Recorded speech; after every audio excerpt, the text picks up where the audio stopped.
Troisième instruction. Alors ce que je vous ai dit ce matin, un peu en terminant, je crois, m'a aidé moi-même à comprendre certaines des choses que je voudrais dire et une manière de présenter la morale chrétienne. Je suis toujours à la recherche d'une manière de présenter la morale chrétienne, puisque la morale a tellement mauvaise presse aujourd'hui qu'il faut trouver un biais par où on fait prendre conscience aux gens qu'ils y tiennent plus qu'ils ne croient. Par exemple, pour les gens de gauche, eh bien, l'importance qui s'attache à la personne humaine, qui doit être qui est inviolable dans ses droits, c'est déjà une morale. Après ça, ils pourront attaquer la morale et bien d'autres choses. C'est une parfaite incohérence. Bien. Alors, par quel biais présenter une certaine morale aujourd'hui, selon un mot aussi que je n'aime pas beaucoup, ce que je vous disais ce matin, nul n'élude finalement le problème du fruit défendu et les deux préceptes dans lesquels je résumerai ma morale à propos de ce pont aux ânes, de ce grand écueil du fruit défendu, c'est il faut renoncer au fruit défendu pour entrer dans la vie mystique. Ça, je commencerai peut-être à vous l'expliquer ce soir. Je me rends compte que je recule avant de me lancer là-dedans. Et en contrepartie, il ne faut renoncer au fruit défendu que pour entrer dans la vie mystique. Voyez, autrement dit, ça dénonce deux sortes de péchés. Bon, le péché profond qui consiste à ne pas renoncer au fruit défendu, ça c'est le plus passionnant au point de vue métaphysique et le plus spectaculaire dans ses effets aussi, sinon le plus grave, je n'en sais rien. Le seul peut-être dont soient capables les anges, je n'en sais rien, mais il est certain que les hommes ont, eux, une autre ressource et que cette deuxième manière de pécher vous menace peut-être beaucoup plus massivement et a peut-être toujours menacé les hommes beaucoup plus que cette première manière de péché qui a un peu la grandeur de la folie, n'est-ce pas? Ne pas renoncer au fruit défendu, c'est dangereux quand même, hein? Bien. Mais renoncer au fruit défendu pour d'autres motifs, c'est-à-dire sans pour autant laisser vraiment ouverte la porte de l'entrée dans la vie mystique, et ne pas y renoncer dans cet esprit plus ou moins consciemment pressenti qu'il faut laisser ouverte la porte et que par conséquent il faut renoncer au fruit défendu, mais pour laisser la porte ouverte. Bien. Donc à la fois renoncer au fruit défendu et fermer quand même la porte à l'envahissement de la vie mystique, ça c'est une deuxième manière de pécher tout à fait caractéristique des humains, et c'est justement elle que dénoncent ceux qui ne veulent plus de la morale. Parce que ceux qui ne veulent plus de la morale se représentent les tenants de la morale comme des gens qui vous disent, si vous voulez, la mauvaise morale chrétienne contre laquelle on tire à boulet rouge, c'est exactement comme ça que je la définis. Il faut renoncer aux fruits défendus, à tous les fruits défendus au pluriel, n'est-ce pas? Bon, mais pas pour entrer dans la vie mystique, non, bien entendu, on ne parle pas de ça. C'est un absolu, c'est comme ça, il faut renoncer aux fruits défendus, pluriel. Bon, alors cette morale-là, ils n'en veulent plus. Ça se comprend parce que c'est un péché de dire ça comme ça, sans plus. Ça ne veut pas dire qu'ils ne pêchent pas à leur tour en refusant cette morale-là parce que, pour autant, ils ne veulent pas plus entrer dans les mystiques. Mais enfin, je suis obligé de vous mettre en garde contre cette résignation, ce mauvais renoncement, ce faux renoncement aux fruits défendus. Et alors là, il y aurait toute une prospective à faire des différentes attitudes possibles. J'y reviendrai sûrement un jour. Je vous en donne deux. Une qui est extrêmement permanente et encore très puissante aujourd'hui, à l'heure actuelle, malgré l'évolution des idées qui semble mettre en avant d'autres tendances, dont nous allons parler aussi. Alors, une qui est vieille comme, je crois, qui est vieille comme le monde, il y a des moments où je me demande si ça ne date pas de Caïn. Ça doit aller chercher de ce côté-là. Et que j'appellerais le stoïcisme. voilà, une certaine manière de renoncer aux fruits défendus sans ouvrir la porte à la vie mystique, parce qu'on n'espère pas. Alors, on tient le coup. Voilà.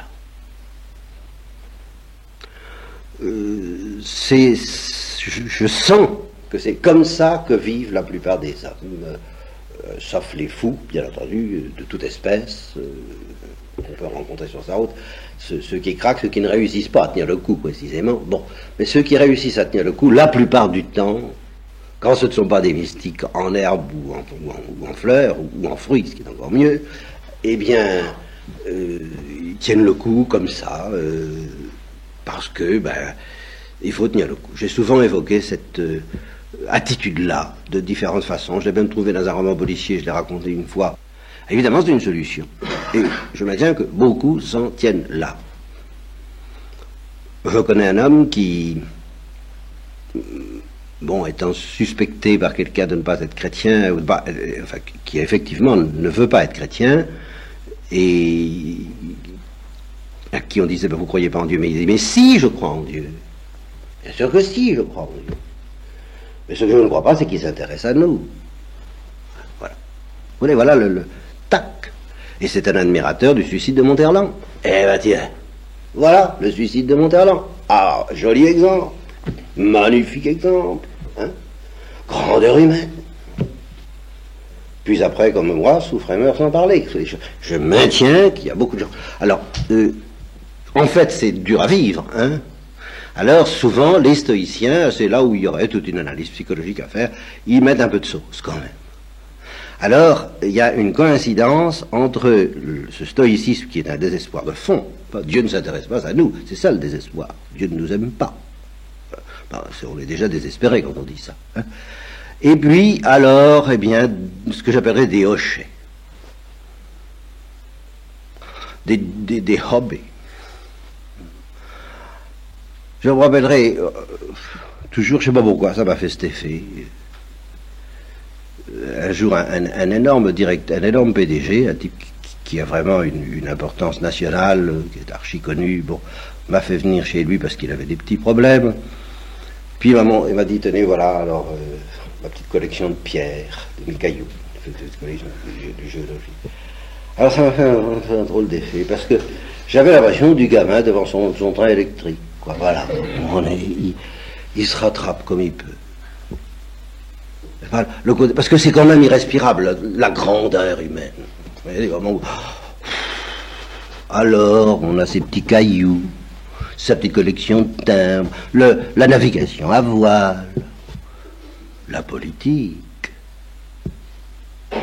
ou alors on mène la bataille contre l'avortement, que je suis pour, mais pas comme Hocher. Pas comme moyen de se dispenser, de se mettre en face du problème du fruit défendu, justement. Vous voyez? Alors, là, effectivement, ces gens-là se font un mal fou, et font un mal fou, parce que c'est irrespirable, leur monde est irrespirable. Et par conséquent, ils rendent irrespirable tout ce qu'ils touchent, y compris et surtout quand c'est vrai. Par exemple, justement, la morale chrétienne. La morale chrétienne devient totalement irrespirable là-dedans. Alors, je suis obligé de vous mettre en garde. Il y a une autre... c'est pas ça que je pensais initialement comme truc pour échapper à ce grave problème du fruit défendu, cet énorme problème du fruit défendu. Je pensais initialement à ceux qui me diraient... Alors les prêtres d'aujourd'hui, qui ne sont pas stoïciens apparemment, et qui dirait, mais enfin c'est l'amour qui compte, l'amour fraternel, l'amour des hommes entre eux, qu'est-ce que vous venez nous embêter avec le problème du fruit défendu, c'est un problème de solitaire, ça. Hein, oui. Et justement ça, je voulais vous en parler, mais ça ne... Je voulais vous parler de vous, mes frères, pensez. Vous l'avez entendu, c'est un récit, vous avez entendu du réfectoire, ceux qui étaient aux autres échos, de Maria Wilowska. Il s'agit de ce russe ou je sais pas quoi, enfin ce soldat qui meurt du tétanos, dans un hôpital polonais, je crois, au moment de la guerre, et dans un hôpital où il y en a 2 qui sont en train de mourir du tétanos, et où il n'y a de piqûres que pour un. Bon. peut en sauver qu'un. Et qui, au dernier moment, quelqu'un qui n'a jamais entendu parler ni de Dieu, ni de quoi que ce soit, au dernier moment, l'infirmière, bon, elle est torturée par le cas de conscience, et au dernier moment, eh bien, cet homme qui ne connaît rien, qui est matérialiste, quoi, si vous voulez, soviétique, communiste, moi je sais pas, enfin, mais surtout très grossier, quoi. Il dit non, pas pour moi, il veut pas de la piqûre parce qu'il veut que ce soit l'autre qui est plus jeune qui vive. Et il bénéficie en mourant, car il meurt évidemment, du coup, dans les contractions du tétanos, ce qui est quand même pas mal. Hein. Bon, il bénéficie en mourant d'une apparition de la Mère de Dieu, et c'est ce qui donne le titre à l'histoire, Bogometer, n'est-ce pas, c'est la Mère de Dieu. Il la voit, il dit, et il avait entendu parler pour la première fois 8 jours avant, je ne sais pas, de la Mère de Dieu, et il ne savait même pas ce que c'était alors. Et il ne savait pas. Et puis il la voit, et il dit, Madame, je viens, et puis il meurt comme ça. Bien. Alors, évidemment, pour dire, bah, vous voyez, c'est ça Laborá, où est le problème du fruit défendu là-dedans? Bien sûr. Je suis prêt à relever le défi, je suis prêt à montrer où est le problème du fruit défendu là-dedans, bien sûr. Mais je ne peux pas le faire comme ça ce soir. Mais il y en a qui s'autorisent de ce fait que ce qui nous donne le salut, c'est un acte de charité fraternelle pour dire il n'y a pas besoin de se poser le problème du fruit défendu, ce qui compte, c'est le problème de la charité fraternelle. Alors sans faire encore l'exégèse de l'histoire que je viens de vous raconter, parce qu'elle est un petit peu plus... Elle suppose toute une étude du subconscient spirituel, n'est-ce pas? Je suppose qu'en fait, dans son subconscient, il était ouvert à la vie mystique. Vous voyez, il n'aurait pas eu l'apparition de la Mère de Dieu. Il y avait une ouverture. Et je maintiens, c'est ça, que c'est cette ouverture qui lui a permis de donner sa vie, sans quoi il n'aurait pas pu. Alors justement, ce que je dis, c'est que quelqu'un qui n'a pas résolu le problème du fruit défendu, et qui par conséquent, s'il n'a pas résolu le problème du fruit défendu, ça veut dire par exemple qu'il n'y a pas renoncé. Bon, s'il n'a pas renoncé à un fruit défendu, ça veut dire qu'il est victime d'une drogue quelconque, je ne sais pas laquelle, peu importe, mais il en a besoin. Il lui faut telle ou telle chose pour pouvoir respirer, pour pouvoir exister. Comment voulez-vous qu'il aime ses frères? Non mais enfin, quoi? Comment voulez-vous qu'il soit libre pour leur donner son attention, sa sollicitude, sa délicatesse? Car ça, aimer, c'est d'abord écouter quand même. C'est se mettre à la place de l'autre. C'est être disponible. Si vous êtes envahi par une passion, si vous êtes dans un état de manque à l'égard de quoi que ce soit, vous n'écouterez pas les autres, ça n'existe pas. Donc si vous êtes possédé par un besoin du fruit défendu qui vous obsède, vous n'aurez pas la liberté d'esprit nécessaire pour aimer vos frères véritablement. Et si vous avez mal résolu le problème du fruit défendu en y renonçant sans ouvrir pour autant la porte à la vie mystique, vous n'allez pas donner à vos frères plus que ce que vous avez, c'est-à-dire votre désespoir. Alors votre charité, qu'est-ce qu'on en a à faire? Votre désespoir, plus ou moins camouflé, alors, dans des hochets variés, et alors là, je reviens donc à, hélas, nos chrétiens, prêtres et religieux, qui chantent leur désespoir secret sur l'air de « Comme on est bien ensemble », n'est-ce pas? Tenons-nous chaud ensemble, comme l'ambiance était sympathique, enfin on va chercher des trucs comme ça, il faut à tout prix, en somme, entre gens qui n'ont pas résolu le problème du fruit défendu, qui donc sont dans une immense tristesse ou un immense désespoir. En réalité, ben, on ne va pas résoudre ça parce qu'il n'en est pas question, mais on va essayer de se tenir chaud de façon à oublier un peu qu'on est condamné à mort, qu'on est malheureux, qu'on ne croit pas vraiment que Dieu nous aime, car là, c'est le témoignage formel quand même du père Bernard Besseret, qui est un des témoins les plus remarquables de cette attitude.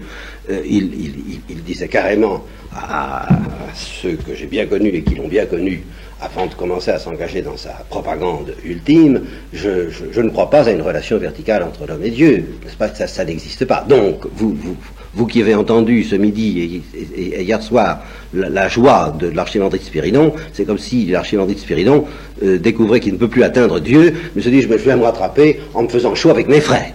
Vous voyez ce que ça donnerait, hein? Alors donc il disait justement, le père Besseret, je ne crois pas à une relation verticale de Dieu, je ne crois pas à la vie mystique, il n'y a pas de contact entre l'homme et Dieu, pratiquement, tel que soi-disant on l'imagine quand on croit à la vie mystique. Ça n'existe pas. C'est l'homme qui ne peut pas, il doit passer par l'homme, comme le dénonce justement un des protagonistes du livre que nous avons lu ce midi, hein, et puis c'est tout ce qu'on peut faire, c'est à l'aide de ces relations horizontales, si on arrive assez bien à être aux écoutes les uns des autres, alors vous pensez aux écoutes les uns des autres. Mais enfin, je défie l'un de ceux de ces tenants, c'est d'ailleurs ce qu'on sent dès qu'on est en contact avec eux, c'est que justement nous qui portons, et vous qui portez, je pense, dans votre cœur un certain besoin d'infini et un certain problème du fruit défendu, allez donc le leur faire entendre. Et leur demander de comprendre ce que vous avez dans le cœur. Ils peuvent comprendre tout sauf ça. Avec ou sans bonne volonté. Et bien souvent, ils n'y mettent pas de bonne volonté parce que justement, ça les dérange, parce que ça les attaque, parce que ça les perturbe dans leur système et que par conséquent, tous ceux qui ont besoin d'infini, à la porte. Ça n'est pas dit. Mais ça veut dire, venez avec nous, mais mettez de côté votre besoin d'infini parce que ça nous gêne, nous, on n'en est pas là, on est à ras de terre. Alors, c'est aussi irrespirable que le stoïcisme. Alors ça, je suis catégorique. Cette soi-disant charité fraternelle sans ouverture en bas en haut, sans espoir de ce côté-là, si c'était précisément à l'aide de... On va échanger, qu'est-ce que ça te dit, qu'est-ce que ça me dit, enfin, vous voyez, cette espèce de... Enfin bon, passons, je ne veux pas m'attarder à ça. Mais il faudrait faire une prospective plus détaillée, plus fouillée d'un bon nombre d'attitudes utilisées pour esquiver, pour renoncer aux fruits défendus sans ouvrir la porte à la vie mystique. Et ceux qui font ça entrent ou bien en névrose, car ce sont des névroses, le stoïcisme tel que je viens de l'écrire, ça aboutit à une névrose, et leur petit machin gentil, ça aboutit aussi à une névrose, et alors heureux ceux qui n'y réussissent pas et qui, eux, explosent dans une psychose. Alors ceux-là, au moins, il faudra bien on peut espérer que Dieu reconstruise autre chose à partir de là. Car tant qu'à s'engager dans un faux chemin, il vaut mieux s'en apercevoir dès ici-bas par des catastrophes. Alors le seul vrai chemin qui est donc de renoncer aux fruits défendus pour entrer dans la vie mystique, il serait peut-être temps que je commence à en parler, me direz-vous. Oui, d'accord. Alors, bien sûr, c'est pas ce soir que je vous dirai grand-chose, mais je vous donne tout de même une loi. Le problème pour moi, c'est d'arriver à dire des choses qui sont difficiles, théologiquement, d'une manière aussi simple que possible. Alors, vraiment, ça demande un secours particulier que je vous demande de demander pour moi. Alors, une formule qui m'est venue à l'esprit tout à l'heure, en y réfléchissant, avec tourment, parce que ça me tourmente, savoir comment vous dire ces choses. Je vous ai parlé de la grâce la dernière fois. Je vous ai dit, je ne sais pas si je vous ai dit, oui, que ça s'enracine dans la présence d'immensité, que c'est la présence d'immensité qui devient transparente, en quelque sorte, et qui se met à fermenter à l'intérieur de notre cœur comme quelque chose qu'on sent vivre en nous à la manière dont une femme peut sentir vivre son enfant en elle. C'est une comparaison constante. Nous sommes habités, voilà. Et la meilleure image de cette habitation, c'est évidemment l'enfant dans le sein de sa mère. Mais à partir du moment où, je vous ai dit, il y a les hommes en état de grâce et ceux qui ne sont pas en état de grâce, ben ceux qui sont en état de grâce sont habités par quelque chose, comme on est habité par une maladie ou par un microbe ou par un enfant. Voilà, un germe, le plus petit de toutes les graines. Bon, on est habité. Bon, on porte ça. Il y a ceux qui le portent et ceux qui ne le portent pas. Je vous ai dit, attention, bon, on peut passer de l'un à l'autre par la conversion ou par le péché, mais enfin, c'est absolu. C'est on l'a ou on ne l'a pas. Bien. Alors, cette grâce qui habite en vous, cette chose qui habite en vous, nous sommes le trône du Christ ressuscité, comme disait l'Archimandrite Spiridon, eh bien, elle va faire trois choses dans votre vie, successivement. Alors là, il y a des cas de figure très variés, mais il y a tout de même une constante, et c'est cette constante qui explique la loi du fruit défendu. Vous voyez, il y a une constante qui dit qu'il y a trois phases, trois grands âges de la vie spirituelle pour quelqu'un qui est habité par ce Christ ressuscité, par cet état de grâce. Dans un premier temps, l'état de grâce soulève la nature et l'exalte, dans cet enthousiasme que décrit l'Archimandrite Spiridon. Alors vous me direz, mais ça c'est pourtant pas l'impression qu'on a. Bien sûr, parce que nous sommes pécheurs, parce que nous sommes dégradés, parce que nous ne nous prêtons pas facilement, même à cette première phase. N'empêche que c'est la première phase. Si ce que nous décrit l'Archimandrite Spiridon nous paraît extraordinaire et au-delà de nos capacités, ça n'est pas parce que c'est un sommet de vie spirituelle, c'est pas un sommet. Et la preuve, c'est que vous avez déjà vu qu'il était commencé à dégringoler pas mal. C'est pas un sommet, c'est pas le sommet de la vie mystique. Mais, où c'est extraordinaire, c'est que c'est très proche de l'état d'innocence. Vous voyez, c'est...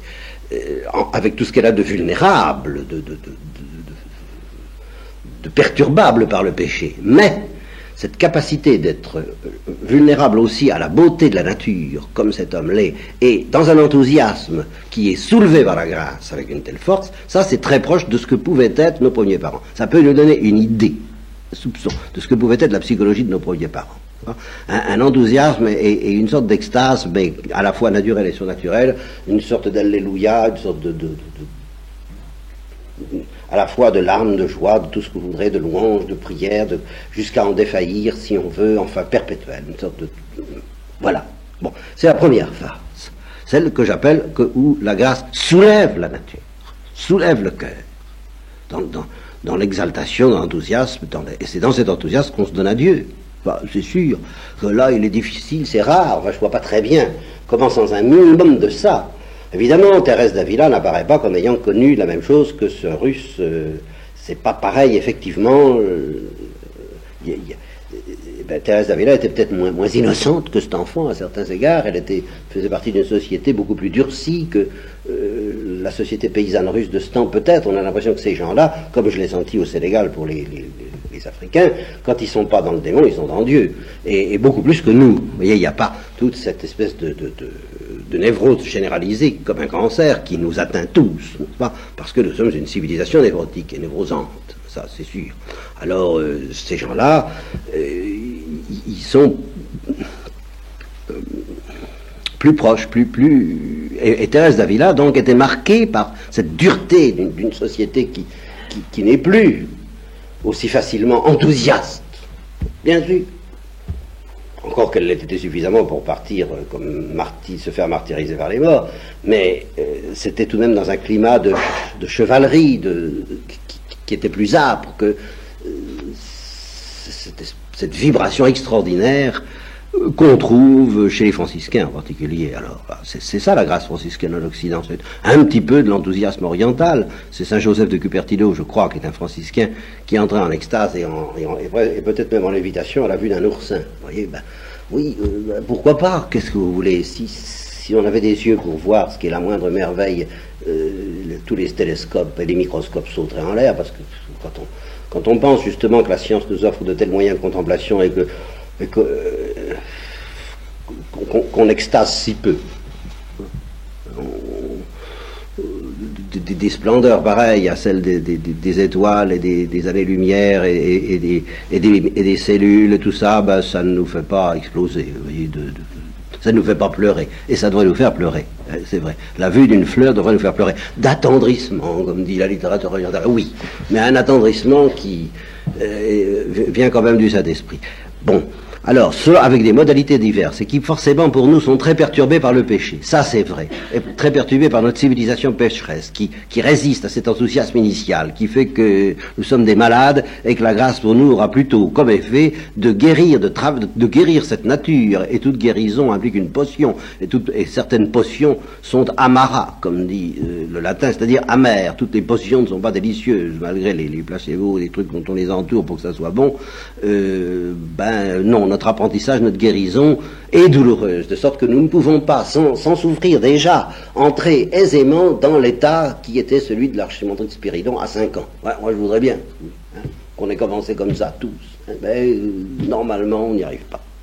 Et pour en arriver là, il faut souffrir, déjà. Et il y a tout un premier sens de la thèse chrétienne, de la morale chrétienne, qui consiste à redevenir un peu pur, le cœur pur, un peu propre, un peu humble, un peu bon public aussi, bon enfant, peuple, bête, capable de rire et capable de pleurer, non pas constamment comme ça, va sauver la face, se défendre, se sentir attaqué, enfin toute cette ambiance.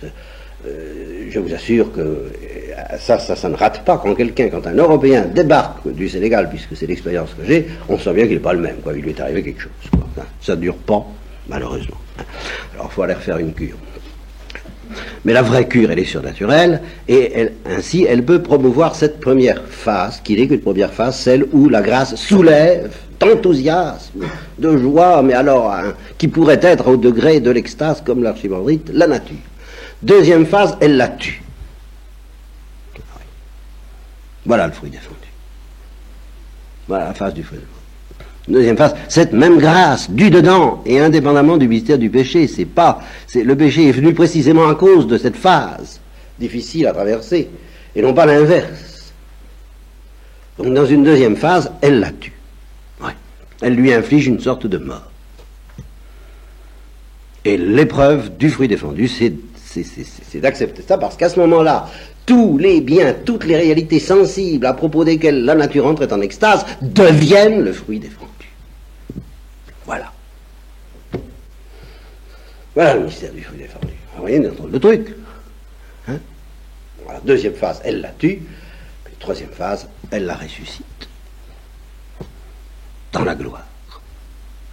Et c'est justement pour nous aider à accepter ça, nous qui dans un premier temps n'avons pas accepté, que le Christ s'est incarné selon cette modalité.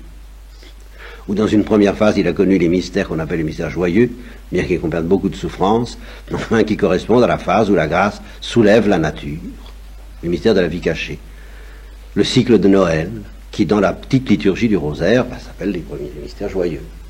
Et puis une deuxième phase, on télescope immédiatement tout l'aspect vie publique, public relations, n'est-ce pas, de Jésus-Christ, les miracles, l'enseignement, tout ça. Alors, on arrive tout de suite à l'essentiel, la deuxième phase, qui va nous aider à accepter que dans un deuxième temps, la grâce tue la nature.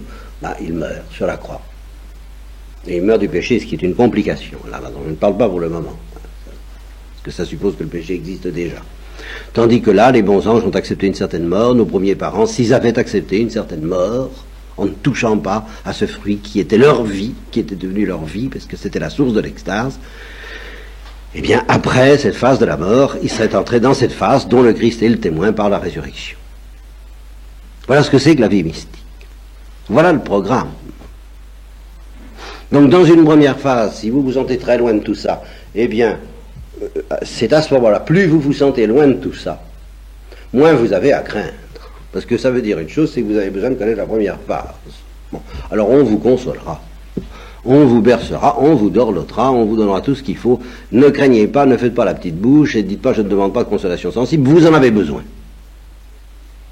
Alors demandez-les. Seulement demandez-les pour apprendre à aimer. Demandez-les pour être guéri de vos névroses, à la manière de Dieu, pour être guéri de tous vos craissismes, vos raideurs, vos crispations, vos durcissements.